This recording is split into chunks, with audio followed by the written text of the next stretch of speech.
সবাই কেমন আছো? আশা করি ভালো আছো। আমিও খুব ভালো আছি। আজকে চলে এসেছি চিচিঙ্গার একটি অপূর্ব স্বাদের রেসিপি নিয়ে। একঘেয়ে চিচিঙ্গার রেসিপি ছেড়ে দিয়ে একবার এই পদ্ধতিতে তোমরা চিচিঙ্গার রেসিপিটি ট্রাই করে দেখতে পারো। আশা করি তোমাদের সকলের ভীষণ পছন্দ হবে।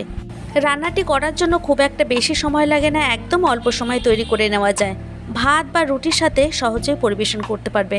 তাহলে চলো দেরি না করে রেসিপিটা এবার শুরু করি।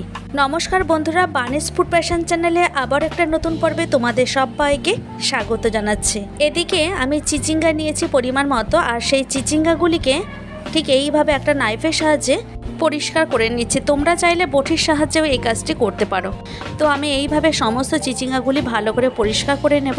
এখন ঠিক এই রকমভাবে গোল গোল চাকতি করে আমি কেটে নিচ্ছি। তোমরা তোমাদের পছন্দ অনুযায়ী এটাকে কেটে নিতে পারো। চিচিঙ্গা দেখলে অনেকেই আছে নাক সিটকোয়, সেক্ষেত্রে আমি যেভাবে তৈরি করছি একদম কম তেল মশলায় তোমরা যদি এইভাবে তৈরি করে নাও তাহলে খেতে কিন্তু অসাধারণ হয়। ভাত বা রুটি নিমেষে কিন্তু শেষ হয়ে যাবে। তোমাদের সাথে কথা বলতে বলতে এখানে সমস্ত চিচিঙ্গা কাটা হয়ে গেল। এখন আমি চিচিঙ্গাগুলিকে একটা পাত্রে তুলে নিচ্ছি।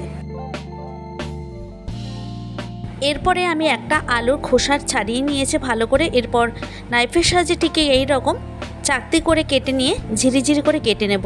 আলু ভাজার ক্ষেত্রে ঠিক যেই রকম আমরা মিহি করে কেটে নিই সেই রকমভাবে কাটছি। কাটা হয়ে গেছে আমার এখানে আলুটা। এরপর চলে আসলাম রান্নার মূল পর্বে। একটা কড়াই বসিয়ে দিয়েছি গ্যাসের ওপর। এরপরে দিয়ে দিলাম পরিমাণ মতো তেল। এখানে সাদা তেল দিয়ে রান্নাটি করব। আচ্ছা, এবার দিয়ে দিচ্ছি কিছুটা পরিমাণে চিংড়ি মাছ। চিংড়ি মাছগুলিকে আমি ফ্রিজ থেকে বার করেছি বলে ঠিক এইরকম মনে হচ্ছে। তো এখানে ছোট ছোট চিংড়ি মাছ নিয়েছি। চিচিঙ্গার মধ্যে সামান্য একটু চিংড়ি মাছ দিলে খেতে কিন্তু অপূর্ব টেস্ট হয়। এবার চিংড়ি মাছগুলিকে 2 থেকে 2.5 মিনিট, এর বেশি নয়, এরকমভাবে ভালো করে ভেজে নিয়ে তুলে নিলাম। মাছগুলিকে ভেজে নেওয়ার পর মনে হচ্ছে একটু তেল কমে গেছে, তাই আরও কিছুটা পরিমাণে তেল ভালো করে গরম করে নিয়ে ফোড়নে দিয়ে দিলাম কালো জিরে। কালো জিরেটা থেকে সুন্দর একটা গন্ধ বেরোচ্ছে। 1 মিনিটের মতো কালো জিরেটাকে ভেজে নিয়ে দিয়ে দিলাম কারি পাতা। কারি পাতাটা এখানে চটপট করে ফুটছে, প্রায় 1 মিনিটের মতো ভেজে নেব। কালো জিরে আর কারি পাতা থেকে সুন্দর একটা ফ্লেভার বেরোনোর পর দিয়ে দেবো এর মধ্যে পেঁয়াজ কুচি। আমি এখানে একটা বড় সাইজের পেঁয়াজ খুব ভালো করে মিহি করে কেটে রেখেছিলাম, সেটা দিয়ে তারপর এর মধ্যে খুব ভালো করে নাড়াচাড়া করে নেব। কারি পাতাটার গন্ধটা পুরো পেঁয়াজের মধ্যে যাবে। খুব সুন্দর একটা কিন্তু স্মেল বেরোচ্ছে এখান থেকে।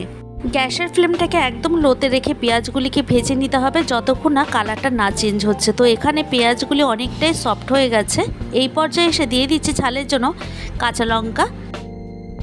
কাঁচা লঙ্কাগুলিকে চিড়ে ব্যবহার করলাম। এরপর কেটে নেওয়া আলুগুলিকে এর মধ্যে দিয়ে দিচ্ছি, কারণ আলুটা সেদ্ধ হতে একটু সময় লাগবে। এখানে আলুগুলিকেও প্রায় 2 থেকে 2.5 মিনিটের মতো খুব ভালো করে ভেজে নেব। প্রথমেই যদি আলুটাকে ভেজে নেওয়া হয় তাহলে খেতে কিন্তু টেস্ট হয়।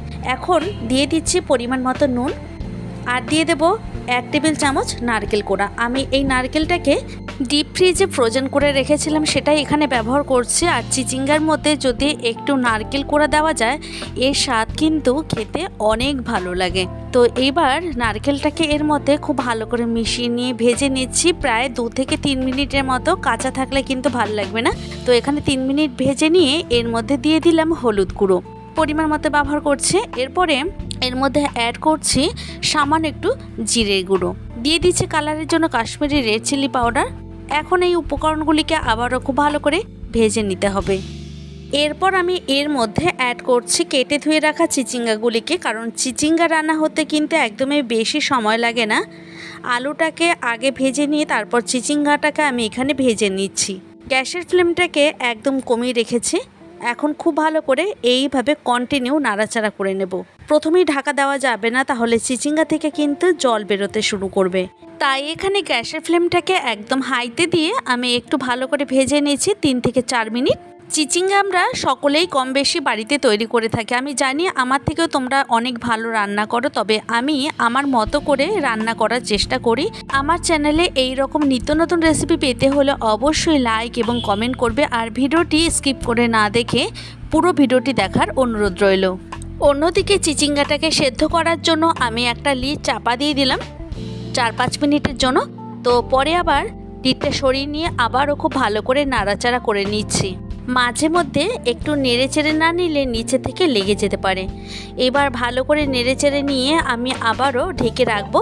এখানে চিচিঙ্গাটা যতক্ষণ না সেদ্ধ হচ্ছে আমি ততক্ষণই ভালো করে ভেজে নিতে হবে, আর তাই বারবার ঢাকনা চাপা দিয়ে দিয়ে রান্নাটি আমি করে নিচ্ছি।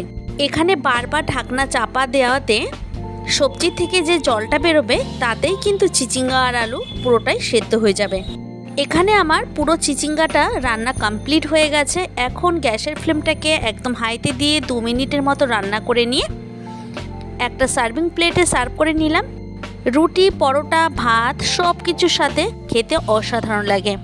তৈরি করে নিলাম খুবই কম তেল মশলায় সুস্বাদু একটা রেসিপি। ভিডিওটি যদি তোমাদের ভালো লেগে থাকে অবশ্যই লাইক, কমেন্ট, শেয়ার করার অনুরোধ রইল। আবারও দেখা হবে অন্য কোনো ভিডিওতে, অন্য কোনো দিন এবং অন্য কোনো সময়। তোমরা সবাই ভালো থেকো, সুস্থ থেকো। আজকের ভিডিওটি আমি এখানেই শেষ করছি।